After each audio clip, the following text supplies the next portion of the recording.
The first question, read aloud, has not changed. The level of difficulty, the way you're going to perform the task remains the same. About the one line strategy, if you want to just speak the first line or 12 words or whatever, it still works. But remember, you have to be really, really careful at how you pronounce each word and is it clear or not. But if you personally ask me, do I support this one line strategy? Then I say no.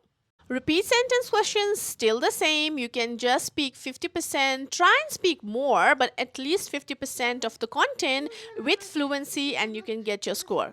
Describe image and retell lecture. We can say that the content part has changed, so you can add some relevant content. Make sure that you are speaking for more than 25 seconds so that you can grab maximum score. Also include maximum, minimum, highest, lowest in describe image, whereas in retell lecture you can say what the main idea was and how it is related to other stuff, other supporting ideas. Answer short questions are still not important, but you can do it your best so that you can grab some points in listening, but again, do not practice that for hours. For summarized written text, you don't have to write everything on your own. You can still copy and paste from the paragraph, but make sure you have the right connectors and the right phrases from the paragraph, not any random first or second sentences from now on. Essay marks have increased from 15 to 26, so definitely they have done something in there. So your content has to be really relevant. If it is not, then you could also get 0. Also remember that there are certain points that you can use for almost all essay questions, like economy, or you could say travel or money related things or mental health related things. So these are certain points which you can use for any kind of essay. Therefore, make sure that you are working on this, you are working on the points that you're going to write. Okay, then comes the reading section where you are only given 23 minutes and not even 29 to 30 minutes, so the time is really short. However, you need to manage all the questions in that time frame, so make sure you're going to give each question 2 minutes only, and also not taking seriously those two multiple choice multiple and multiple choice single answers. Just do them quickly, and the rest you have to make sure that answers are correct, especially if you are targeting 18 each. I've given here a link to some grammar exercises, which is a must. If you are weak in grammar, then even pause this video, go there and check this link out. Coming to listening, there's summarized spoken text, which is similar to summarized written text because you have to write a summary on the audio you hear. So make sure you have the relevant content, relevant heading. It's not, if it's about hair, you can't be writing about skin. That's it, okay? As long as you're sticking to hair, it's all right. If you move on to skin, then they're going to ask you how come you're talking about something irrelevant. If the audio was about how to grow hair, but you're writing about how to cut the hair, then that's again irrelevant.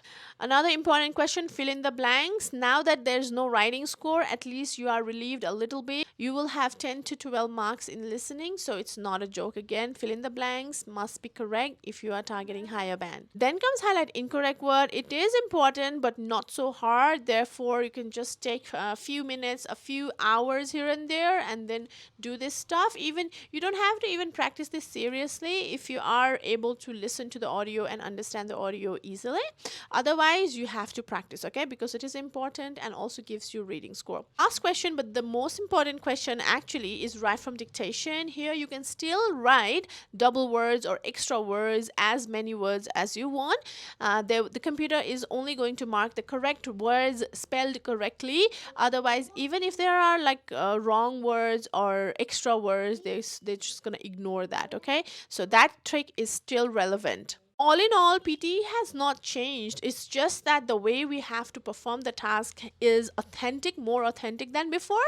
Before, we used to do a lot of tricks and copy paste, say whatever we wanted, speak for about 10 seconds, but now it's more time and more content. So your English level has to increase a little bit compared to what you were doing last time, okay? Otherwise, we are still getting score. You can see some scores that I've posted here. These are all our students who have recently taken their test after the changes, and things have remained the same. They're still using the template. They're still using, even if they're not using the template, they are getting some idea from the template, okay? The way they have to write in the exam, yeah?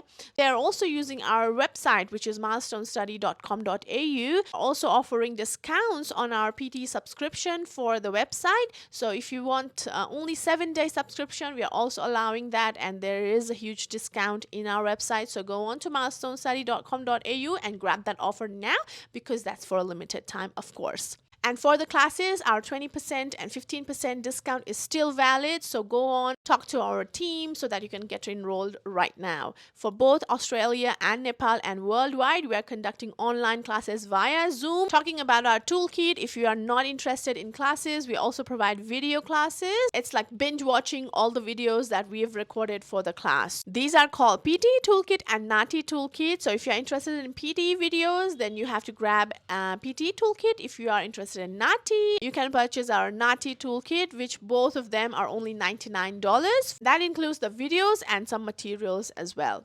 Alright, this is Anusha. I'll see you in class, or if not, I'll see you in the next video. Bye everyone.